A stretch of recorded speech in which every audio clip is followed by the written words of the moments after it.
Okay. All right. Well, I want to get started just because I know that everybody has a tight schedule, and this is also a really interesting conversation. We have a lot to talk about. So welcome to our very first peer-to-peer forum as part of the Rooting Resilience Grant. We're really excited about this opportunity to work with River Network and provide technical assistance to the grantees that are part of this project. So I am Emily Monroe, the Director of Technical Assistance and Grant Writing at Anthropocene Alliance, or A2. A2 is a coalition of more than 400 community-based organizations throughout the US, all working on environmental justice issues. And I'm really excited about today's forum because we actually have 3 of those members that are going to be presenting, and they're going to be sharing some of their expertise today. So I want to give a quick shout out to the A2 staff members that are here. We have Adrian Dorsey, Brandon Woods, and I think Zachary might not have been able to join. But you've met most of them on the last cohort meeting. They're part of the technical assistance team that's part of this grant. So you're going to get to know them through office hours and other support that we're going to be providing. I also want to give a shout out to Arif Ula, who is A2's new executive director, and he's here on the call as well. He's a very experienced community leader and obviously in the executive director seat, so he knows the pressures of fundraising, which is why we're all here today. So thank you, Arif, for being here. Also, Jack Barber, who is A2's head grant writer, is on the call. So thank you, Jack, for joining us as well. I also want to thank Colleen for joining us from River Network. Diana couldn't be here because she's on vacation and Stephanie's still on maternity leave. And it's always wonderful to have the River Network staff supporting us. So today's topic, what we're really excited to talk about today is we're calling it project sustainability, but really what we're talking about is fundraising. I know that's on everybody's mind, especially with changes with federal funding. Obviously, even this particular grant has been affected by that uncertainty. We're not sure, everyone's trying to work as fast as they can to get things done. But I think the reality of fundraising is that it's always been a challenge for community organizations. It feels a little bit worse right now, but this is something that's a concern no matter what. I know a lot of you are working on amazing projects. How to best get the projects to your community, and sometimes funding is what stands in the way. So we have 3 amazing speakers that are joining us today. Let's see if I can make this work. All right, here we go.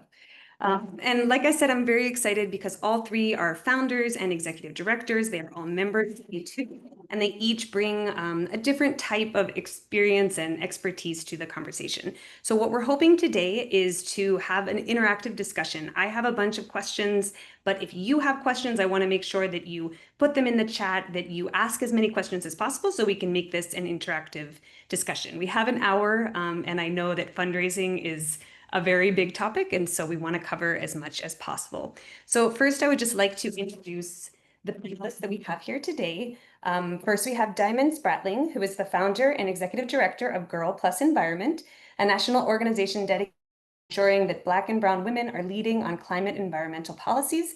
She's also an award-winning climate activist, children's book author, and global public speaker.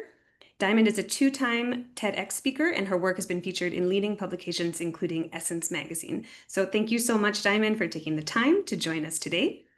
The next person I want to introduce is Camille Hadley, who I've had the privilege of working with very closely over the last year. Camille is founder and executive director of Little Growers, a community-based organization in Florida that empowers youth and community members through environmental education, regenerative agriculture, and green infrastructure. Camille's work has attracted community and government partners across the state and led to major project funding for coastal resilience. She's also one of the first members of have her on the call as well. And lastly, I want to introduce Erica Williams. Erica is the founder and executive director of A Red Circle, a community organization that exists to promote racial equity in North St. Louis County and was founded after the shooting death of Michael Brown Jr. in Ferguson, Missouri. Erica is a relationship builder and has grown her organization from just 1 employee to over 20, all while focusing on authenticity and community trust.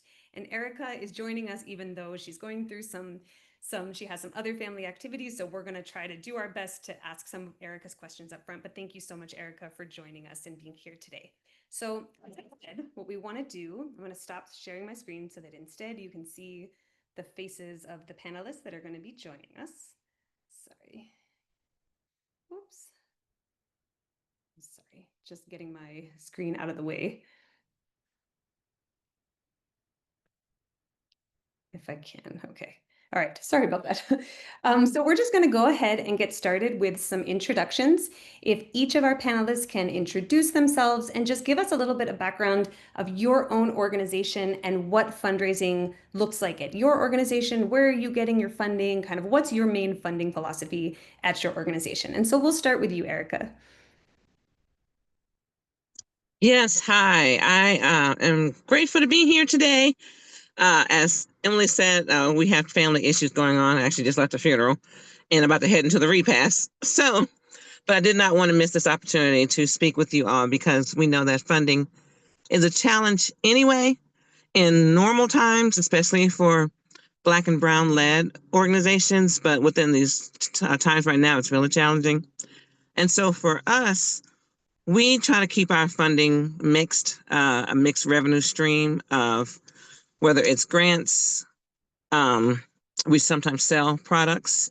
You know, we have a farm, and so we sometimes sell honey from the farm and do different things like that. We sell T-shirts. You know, we have program cost. If we have classes, we teach in our farm kitchen things like canning, bread baking, herb drying, and other food preservation type classes. So we have a fee for those.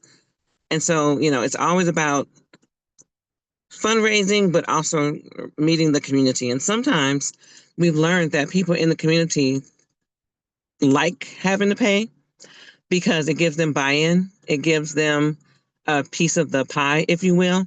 And they're not just feeling like a charity case. They are feeling like they are a part of the work that we are doing. So, you know, if we have outside of our farm and food work, we have art and education work. And sometimes those events have, you know, maybe a $5 fee. But, you know, it gives people something tangible to say, hey, I participated in the work of this great organization. So my intro on how we approach funding. Thank you so much, Erica. I really appreciate that. And how about you, Diamond? Do you want to go next? Yeah, of course. Thanks, Emily. Hi, everyone. Again, my name is Diamond Spratling, founder and executive director of Girl Plus Environments. We're a national organization with over 600 members in 35 different states. Though we are based here in Southwest Atlanta, that's where most of our members are based. And we're an environmental justice organization. We essentially work to get more Black and Brown women engaged in all aspects of climate and environmental decisions, solutions, jobs, everything else, you name it.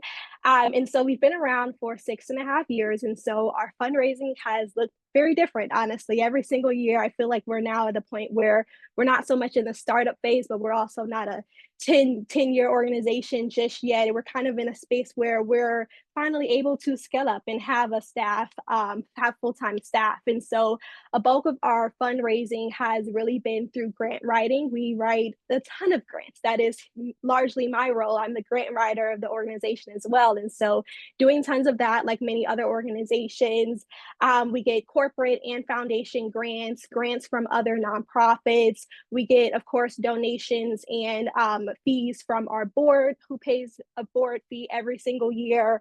What else do we get? We do a lot of contributed income. And so basically that means contract work that we get hired from different companies and businesses to do, which I know we'll talk a little bit more about later on in the session, but we've taken advantage of that. And similar to what Erica said is, we kind of learned that although our membership is completely free for our members, that sometimes they can be donors to our work. And that's something that we just tested this past summer, in which we basically have people put a deposit down for our events, which is just $5, but they can opt into turning that deposit into a donation. And so what we've learned is that most of our members ended up doing that. And so that was something that I think that, like Erica was saying, kind of brings that buy-in into the work and make people feel like they're able to contribute to the great things that we're doing. So yeah, a little bit of everything, but I'm super excited to dig in more, and I'll pause there. Thank you so much, Diamond. And lastly, Camille, if you can introduce yourself. Everyone, I am Camille Hadley, founder and executive director of Little Growers Inc. We are based in Brevard County, Florida, which is Central Florida, so we're near to Disney. But our work primarily focuses on youth agriculture, urban agriculture, environmental and climate justice issues. We were one of the very first members of the Anthropocene Alliance when it was Flood Fighters USA, which was a result of impact from Hurricane Irma, which flooded our community and actually wiped out all of the gardens that we were growing. We had inundated, our gardens were inundated with floodwater, and we were not able to continue growing in those space. So it's what kind of evolved the work that we do and made us think about creating gardens in a way that was holistic and not just supported our community in terms of food security, but also address concerns around flooding, environmental and climate, and corporate pollution as well. So our work is focused on education for the community around those issues, but also implementation of green infrastructure to address those concerns in our community. And we do that. We actually started funding really small. Flood Fighters USA, Anthropocene Alliance gave us our first $1,000 grant, and we used that to kind of catapult the work that we were doing and got small grants from Walmart and Sam's Club. And we kind of just continued to do small funding initially when we started the organization until we got to the point where we got people who saw the work that we did with those small amounts of funding and wanted to give us larger donations, larger sponsorships, larger support. And as we began to grow our funding, it led us to where we are now, where we are this year crossing $1.5 million in funding. We're really excited about that, and now have 9 people working for us. So I would say that we started with the pennies and grew to the millions. Thank you so much, Camille. And I kind of want to play off of that, and I want to honor Erica because I know you have it's time to be with family. So I'm going to start with you. I know that all 3 of you are founders, and so you've had to kind of what you talked about in your introduction, start from the very beginning, which means you probably had to be creative. And so I want to talk to Erica a little bit about your experience growing from very small, 1 employee, which I imagine was you, all the way up to more than 20. Has your fundraising philosophy changed as the organization grew? And can you just share with us some of your kind of major successes that that have happened along the way?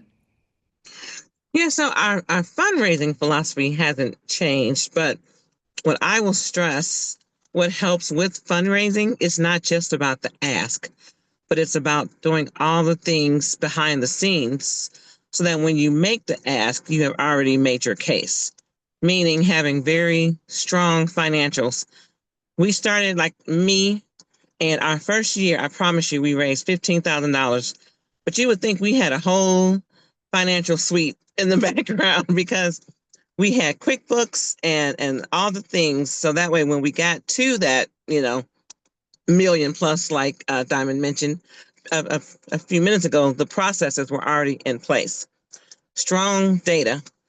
I know data is a rub in nonprofit space because who has time, energy, and the wherewithal to sit and collect data like you're talking to people and doing the work and growing food? You're not worrying about the bean counters, but being creative, having someone, even if it's someone who is very antisocial, have them sit in a chair and they do nothing else but count people. Have scales everywhere you grow food so that you can weigh your food when you're growing it. Capture as many pictures as you can, as many sign-in sheets.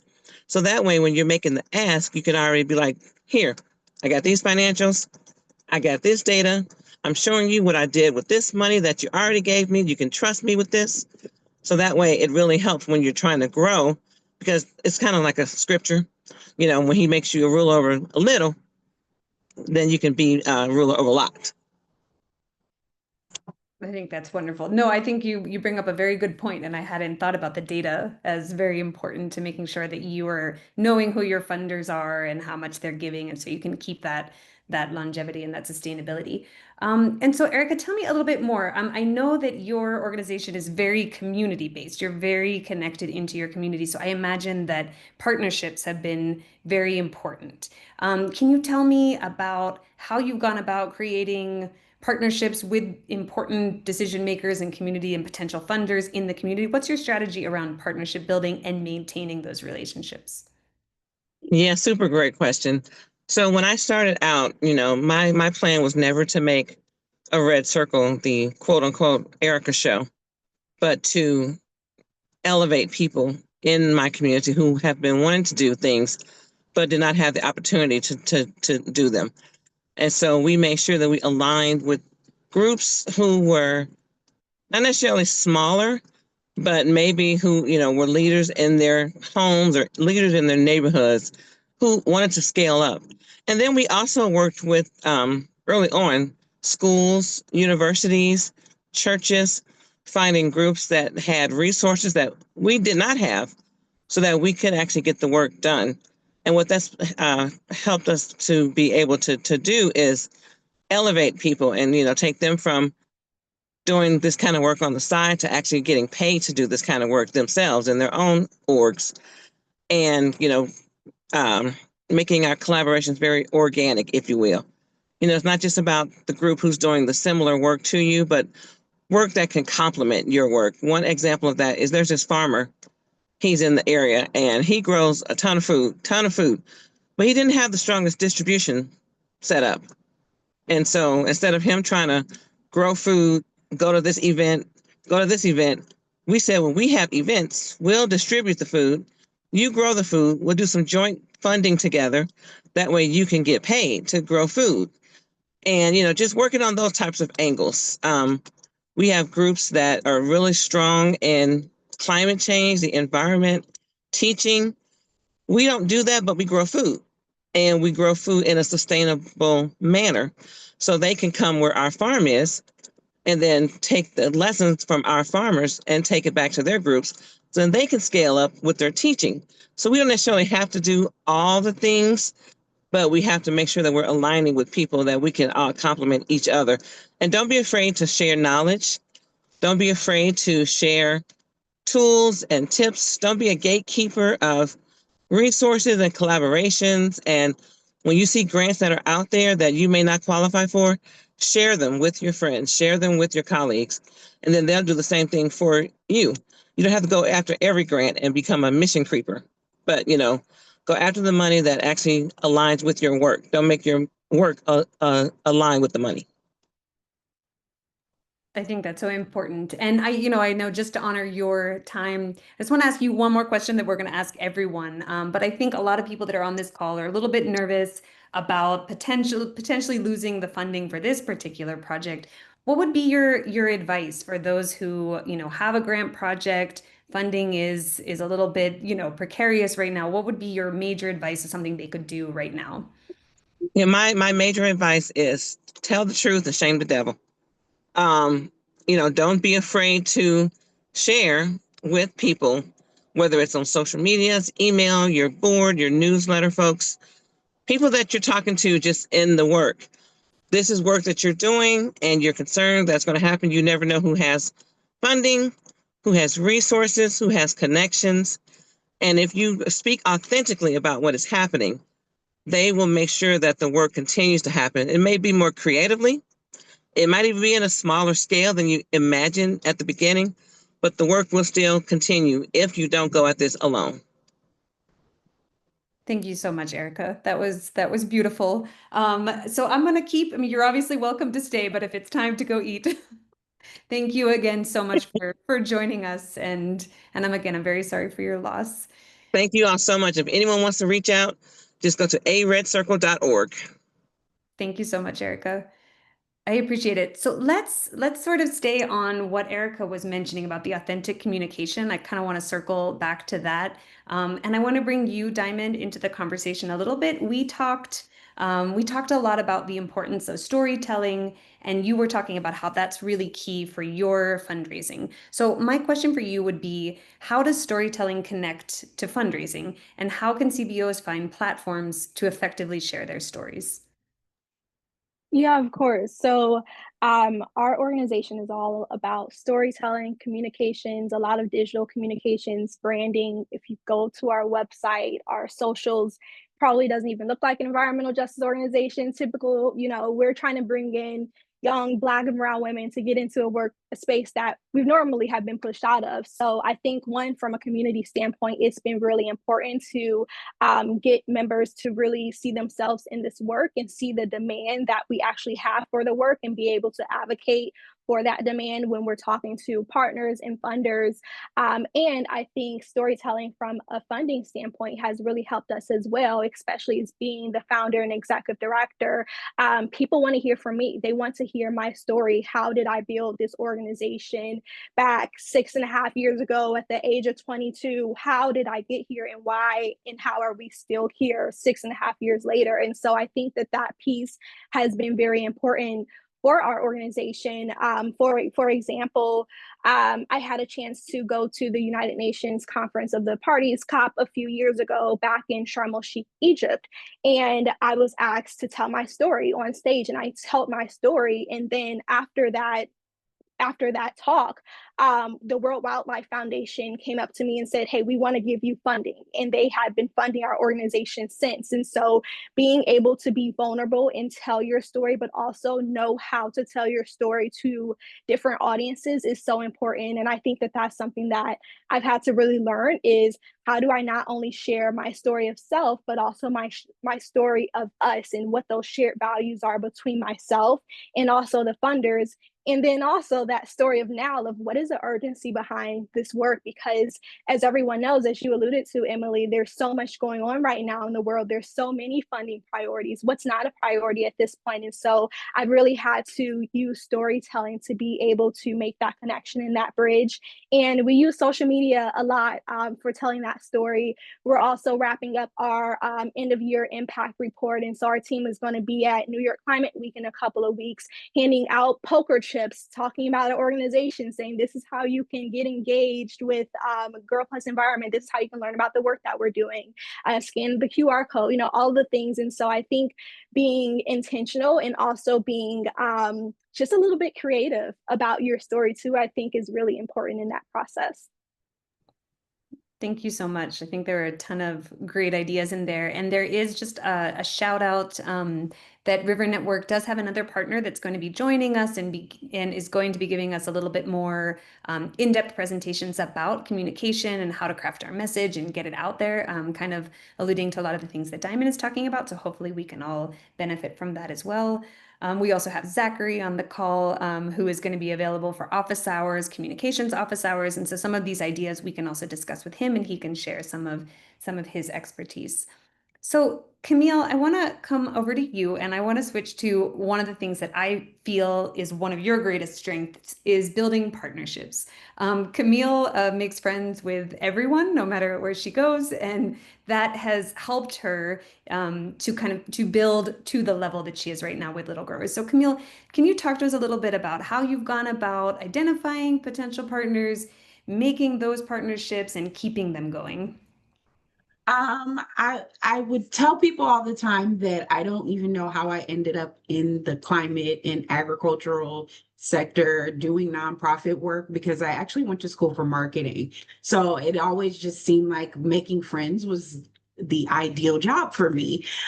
So coming into this work of doing climate and environmental and agricultural work in community, I really just, like Diamond said, I really just began to tell my own story, which was a story of a person who had just moved back to Florida, was raising 3 teenage boys in a food desert. And I didn't know I was in a food desert. I just knew that my kids were in school cutting up and that we were gaining a lot of weight moving back here from Los Angeles.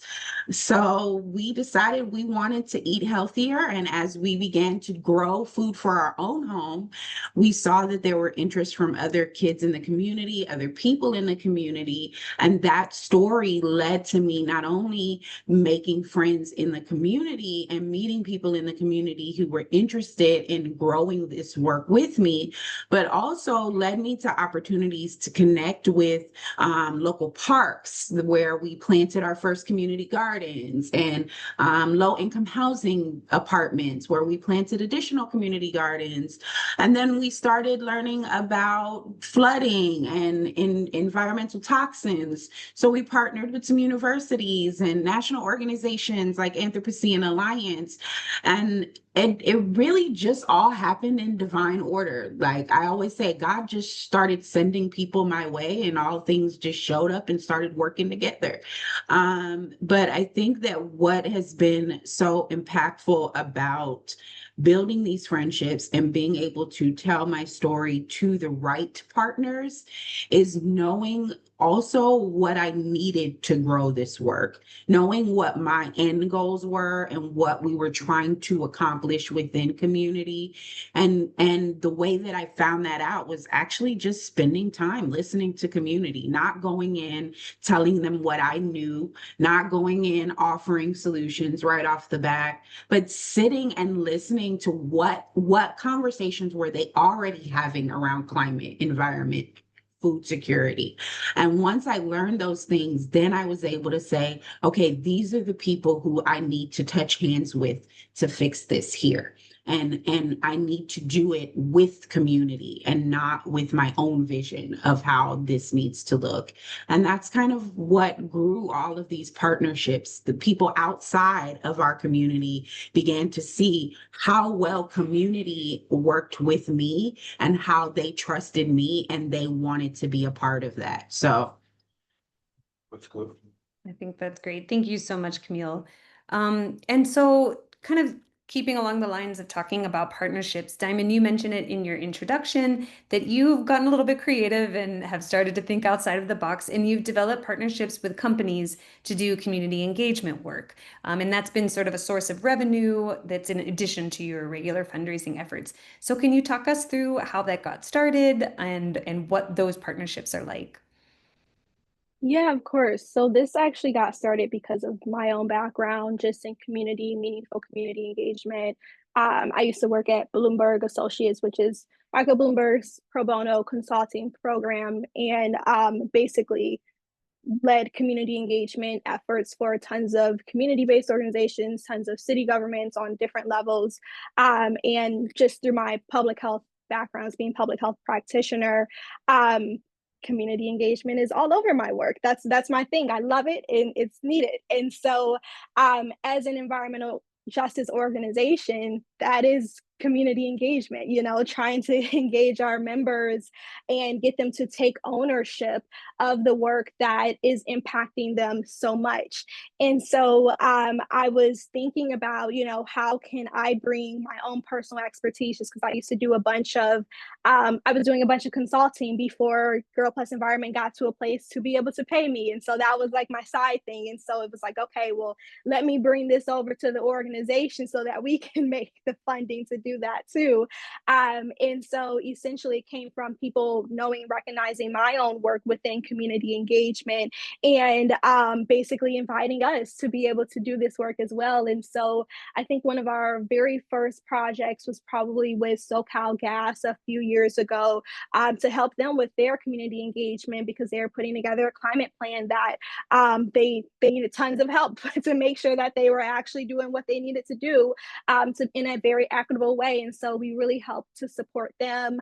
And then we just finished up an entire project earlier this year with CARB, California Air and Resources Board, and also ACLIMA, which is like the electric vehicle that goes around monitoring and measuring air quality in California. And so we led all of their community engagement meetings in Southern California, specifically within the Inglewood community.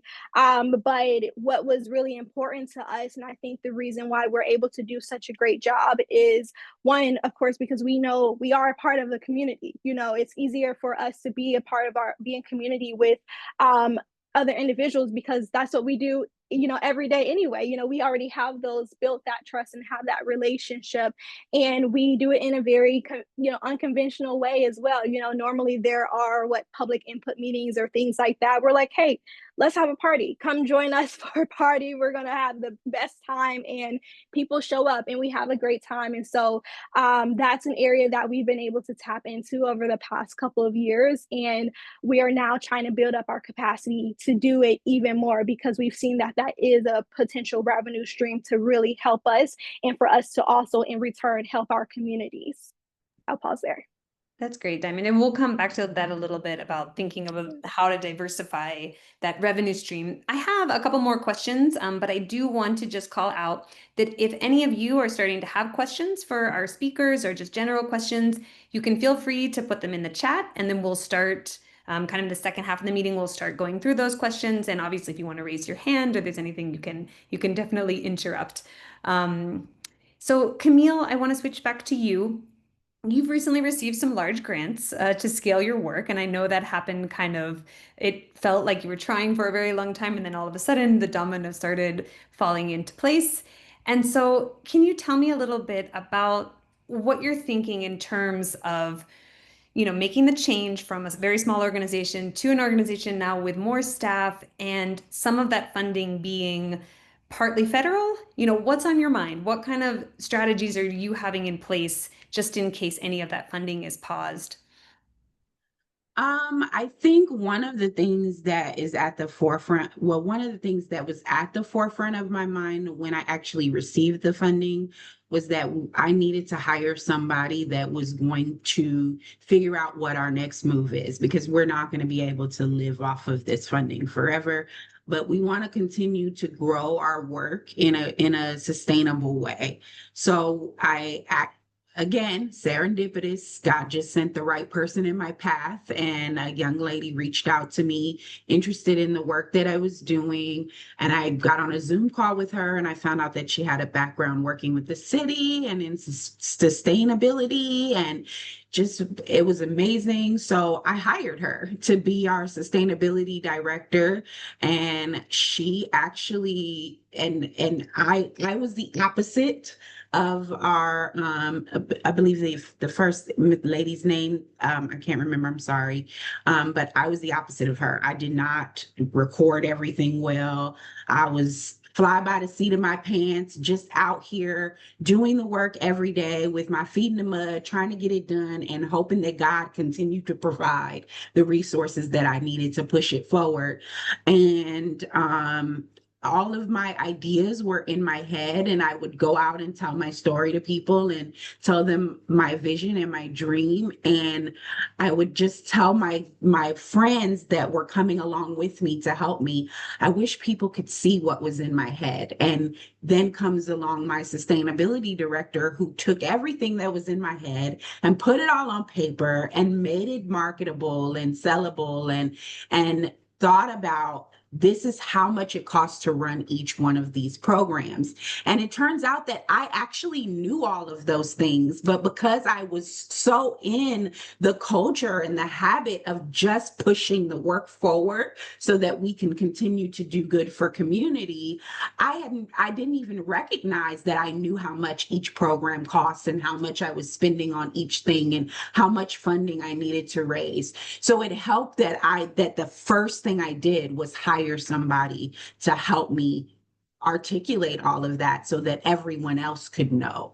And what that meant for the work is that it meant that now I can say, if you want to support this program, this is how much it costs us to run it, and you can contribute to this. So it helped us to really articulate to our funders what their dollars were going to be able to do. And I think that that is what's going to bring us that additional sustainability beyond these chunks of grants that we've been recently winning, which has been amazing. I think we won 2 more this week, which has been really exciting. I think once it comes, it just keeps coming. So you just got to keep pushing forward. It's like once they fund it, they will continue to fund it, is how it goes. So I think for me, the primary thing was just being able to make sure that we can put all of our ducks in a row, being able to put my vision onto paper in a real way, and how we're going to continue to sustain it is just keep growing these partnerships. A lot of the resources and a lot of the funding that we get and a lot of the support that we've gotten as an organization has come from our friends, people who saw the good connections and the good engagement, because engagement is way different than just actually going out and saying, I want to work with community. But having community involved in what we're doing today, day to day, is what made us different from a lot of the people who wanted to do the work that we were doing in this area. And not only involving community, but when I got the funding, I gave it to community. Just like I was tithing in church, I gave 10% of what I got out to all of the community-based organizations who had been supporting me, who had been walking alongside me with the work. And now they're continuing to walk with me, but now they have dollars in their pockets to go do the work that they need to do. So it builds capacity for them to continue to support the work that I'm doing. I think that's so important, Camille. And you remind me of when we had sort of the intro talk and talked about some of this, that you said something really important. It's sometimes we just have to have faith. I think most of us have ended up doing the work before we have the money. I'm not suggesting, I think that's also a different conversation of overworking and, not, but I think sometimes you have to just believe and then that money is going to keep coming. Like you're saying, Camille, I was many years ago a nonprofit founder and executive director, so I do know kind of how that feels when you're trying to cover payroll and trying to make the end of the month.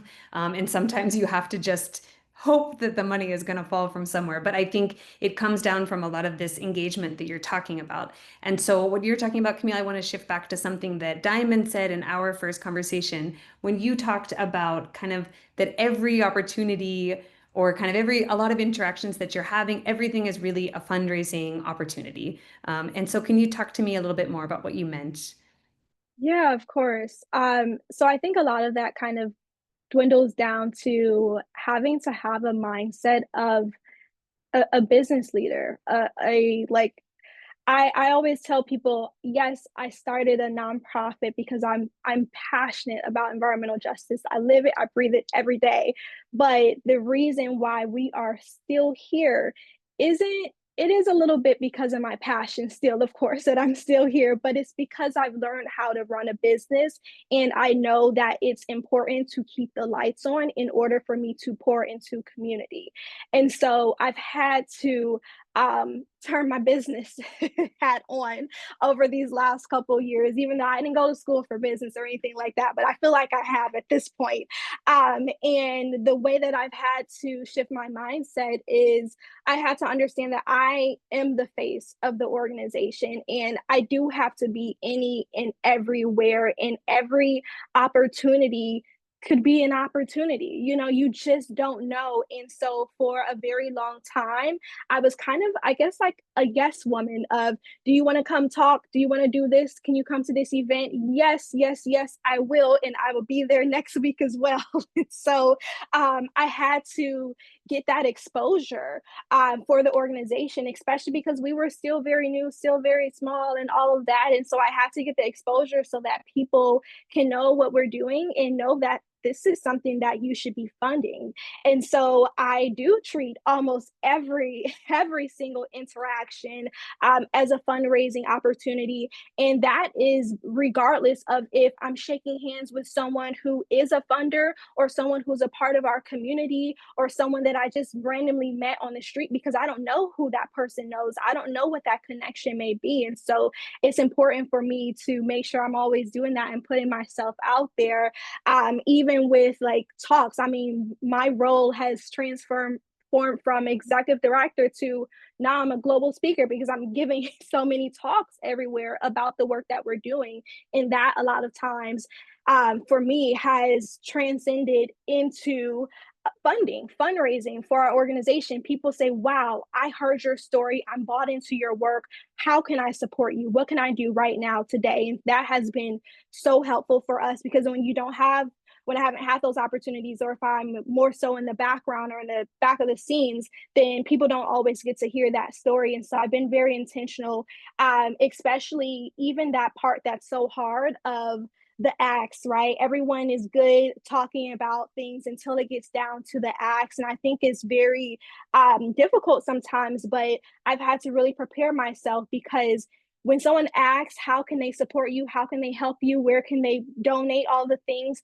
You better be ready to give them a really great answer, because 9 times out of 10, they probably won't ask again. That's your opportunity. And so I've had to really get good at answering that question of, oh, I don't know, how much money do I need, or what do I need help with, what do I really need, and to be honest about it, because I've had to get out of the thing of saying, oh yeah, follow us on social media. If I don't want someone to only follow us on social media, I really want them to give us $50,000. I'm going to say, well, you can follow us on social media and give us $50,000. Just being very intentional about that ags in the conversations that I'm having.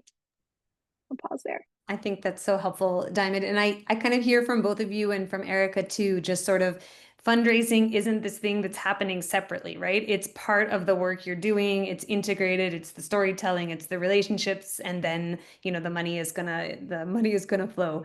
So I want to pause, and I know we have other community leaders on the call. I don't know if anyone else wants to share kind of their philosophy around fundraising, things that have worked for them, tips that they could share with others, or if they have any questions for either Diamond or Camille. I would love to hear from some others on the call.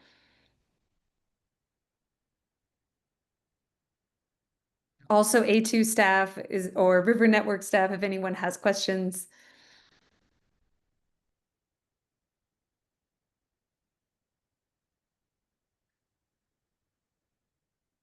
Or does anyone want to share a challenge that they're having with their organization? And maybe it would, we could pick the brain of the two panelists that we have here. I wanted to ask a question. Can y'all hear me? Yes, thank you, Brenna.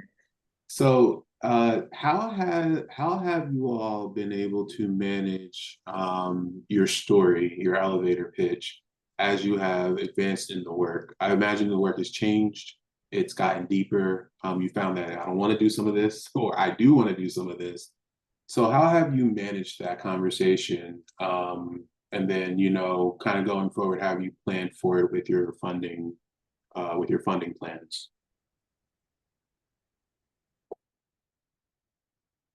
I guess since I'm off mute, I'll go ahead and answer first. I think my work is evolving so much. I'm doing something different from week to week. And I think it just really, the telling the story and doing the pitch really just depends on who I'm talking to. I'm not going to pitch to everyone everything that we're doing, but I'm going to pitch to that person the thing that I think that they'll be most interested in supporting. So I think that there needs to be a who is this that you're talking to kind of approach to it, and then also what is going to touch them the most, that's going to make them want to make that investment in the work that you're doing. And what has helped us to kind of manage and navigate all of that is like learning where we're experiencing gaps in certain programs and activities. So now we have a budget that we are actually working with for the first time ever. It's like a major budget, right? And we're very excited about it. But we have funding, we have staff, but as you grow your work, you need more money and you need more staff, and there's more things that you have to do. So you begin to use these budgets and these tools to identify where there's gaps in funding.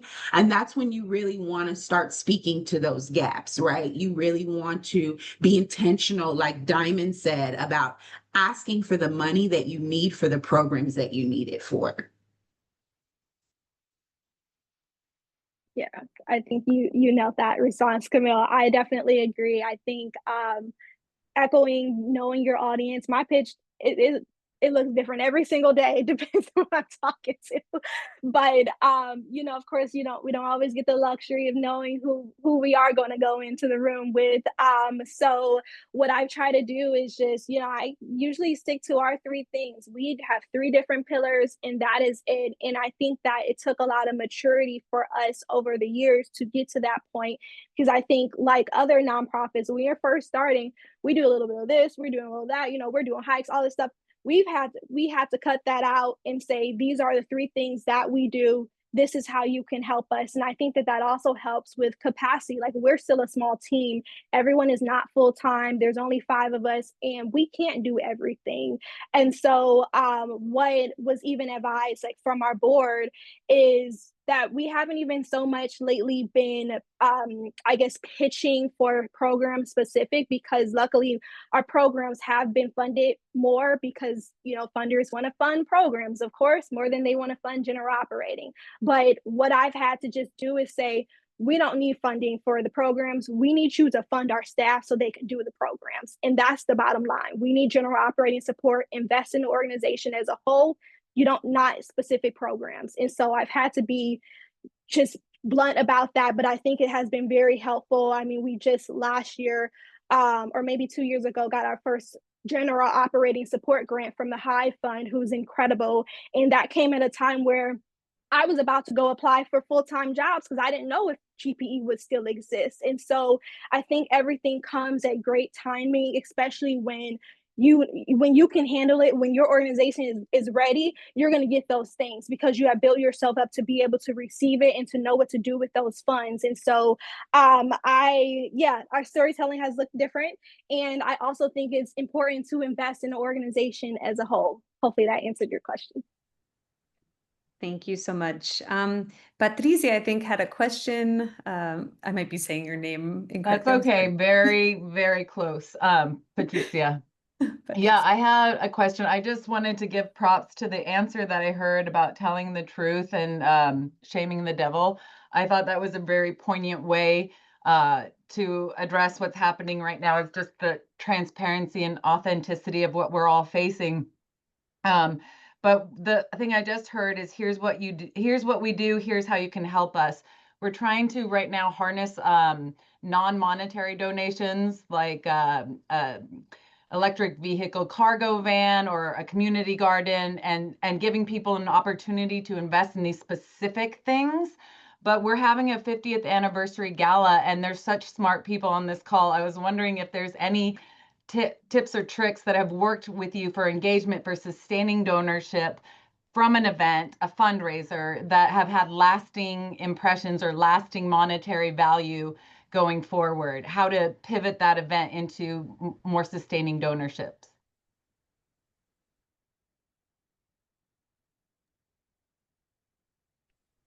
Any thoughts, Camille or Diamond, on that one? I can jump in initially. So we're actually hosting our very first kind of donor fundraising event later this month, because we're gathering for our first board and staff retreat in New York. And we're like, hey, staff and board is not going to gather without fundraising. So we'll be having our first one. So I'll share tips after that. But I think in general, like recurring donations, people want to stay up to date. They want to know what they're doing, what you're doing, and where their dollars are going. And, I don't think it means you need to send an email over once a month or every 2 weeks, because that can, get a little bit overwhelming. But what we've started was a Friends of GPE newsletter, in which we send over quarterly newsletters to potential donors and people who have been donors, just anyone who we've considered a friend who's not a member. And so everyone gets that email to say, these are all the great things that we've been doing. This is how you can help us so we can continue doing it. And so I think doing that, and then what we're doing also at our upcoming retreat is I'm having our team create cards, cute little thank you cards to current donors, thanking them and saying, hey, this is what I've been doing this past year in my role at GPE. I just wanted to thank you for being a part of that and helping me to, do this incredible work. And then we're including a team photo in there. So I think just like being intentional and really building that relationship in a fun, kind of cute way as well could help. I agree with everything Diamond said. I think for me, the personal touch is really important. Sometimes I just pick up the phone and call my donors and tell them, this is what I'm up to, and I need some money. Can you help me do this? And this is how much I need. And I'm very intentional and I'm very specific about what I need from them. And sometimes they say, Camille, I can't give you 5,000, but I can give you 3,000. Hey, I'll take that. Thank you. What time you want me to pick up the check? So I think that those personal touches make a big difference. It makes them feel connected to the organization. We also actually just started a quarterly newsletter, which went out the last month, at the end of last month, which was very, very cool. My sustainability director started doing that, and it actually got me some calls to do some interviews about our work. So I'll be interviewing with WFIT next week. I've also been invited to speak on a food security panel since sending out that newsletter. So sharing information about impact is really important. At the end of our activities, for example, we planted a native pollinator garden at a local middle school. So we sent out a report about that planting and how many volunteers we had that showed up. We're posting it on our social media. So we are very intentional about how we market what we're doing. And most recently, and this kind of also goes back to Brandon's question, but most recently we just hired someone to do a branding revisit for us, well, number one, because even though our logo is really cute, my kids say that it doesn't very much represent them, so they want it adjusted.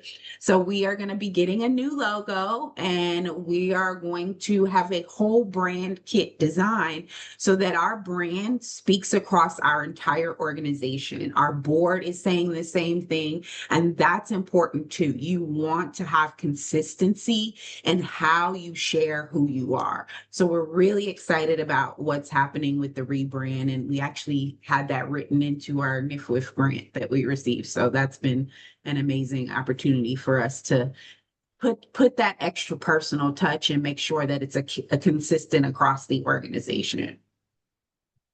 Thank you both.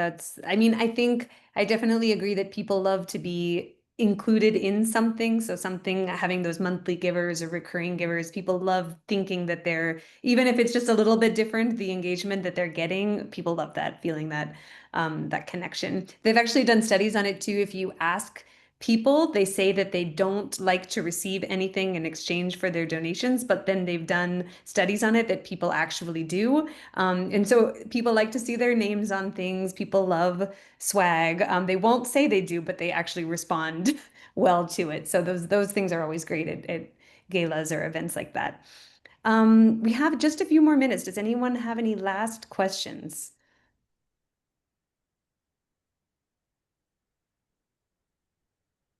If not, maybe I would ask maybe Diamond and Camille to both share kind of a final piece of advice. I know we weren't able to go over all of our questions, but just sort of what would be your final advice or words of wisdom to the other organizations on the call?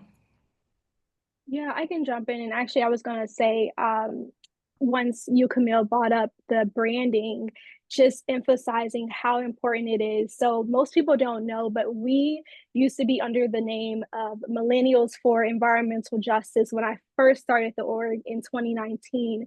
And it just wasn't kind of doing it. Yes, I'm a millennial, but I was like, first and foremost, I'm a Black woman. I'm trying to get other people who look like me into this work. And so I sat up all night one night in 2021, and redid the entire branding, changed the name to Girl Plus Environment, got all the pink like logo, all the girly things. And shortly after that, we got our very first grant. Before that, we went, what was that, 2 years of no funding and no everything. And not saying that branding is everything, but it is such a huge, I think, just piece of the pie. Just like being consistent and knowing who you are and being able to separate yourself out from other organizations, because funders are always being, called on and to get funding and all those things. So it really helps to just kind of have that extra little push of something that people can know, like, and recognize and say, oh, that's Girl Plus Environment. I recognized you because I saw your bright, cute pink I don't know, sweatshirt or tablecloth at the event or something. So I would emphasize that.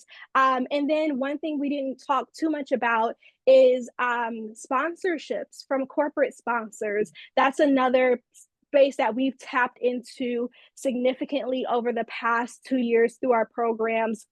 Corporations have tons of dollars. And so all it really takes is a call, an email, an outreach showing this is what we do, this is what's going on. We're getting ready to host our Black Girl Climate Week in a couple of weeks, or Black Girl Climate Dinner in New York in a couple of weeks. And we just got that completely sponsored through corporate sponsors. And so it's just put that sponsor package together, send it out to any and everyone, because you never know who's going to say yes. You don't need everyone to say yes. You just need a few people to tell you yes. That's it for me. Thank you, Diamond. That's wonderful. And Camille, any final words of wisdom? Yeah, I think when you start an organization and you're building your board and you're building the people who are coming together to support you, you start with all your friends and all the people who think that this is a great idea, but that's not sustainable. You need to look for the people who have the skills, the resources, the connections, and the talent to help you grow. So I'm going to start with that. Find the people who can help you grow and make those your board members. Find the people who have resources connected to them and make those people who are on your team, who are volunteering for you, and use them as a tool to help you grow. Stay connected to people who are connected. My grandmother always says, show me your friends and I will tell you who you are. And that is the truest thing she ever said. The other thing I want to share is I want to circle back to what Diamond said about know who you are. Know who you are, know your organization's mission, and stick to it. Do not try to jump into every box. Do not try to fit into every mold. Do not shift to fit the funding. I have given up hundreds of thousands of dollars in funding because I refuse to change who we are as an organization. And because I stuck to who I was able to get what I needed to do the work that I wanted to do that was in alignment with my mission. So stay true to who you are always, because as long as you're true to your purpose, everything you need will show up to help you. You won't have to hunt it down. You don't have to look for it. You don't have to fight for it. It's going to come knocking at your door. The people, places, and things will show up if you stay true to who you are. So I'll leave you with that. Thank you all for giving us this time with you today. It's been an honor to share our story, to share my story. And I pray that you all continue to grow and have all the blessings that you deserve. Thank you so much. I know it's not a small thing to share all of this wisdom and expertise with us. So I truly thank you, Diamond, Camille, and Erica for sharing, and everybody else who's been here listening with us today. We'll be in touch, and hopefully we can stay in touch and share emails after. But thank you all. I hope this gave you a little bit of hope and inspiration, because it did for me. Thank you, everyone. Have a great rest of your day.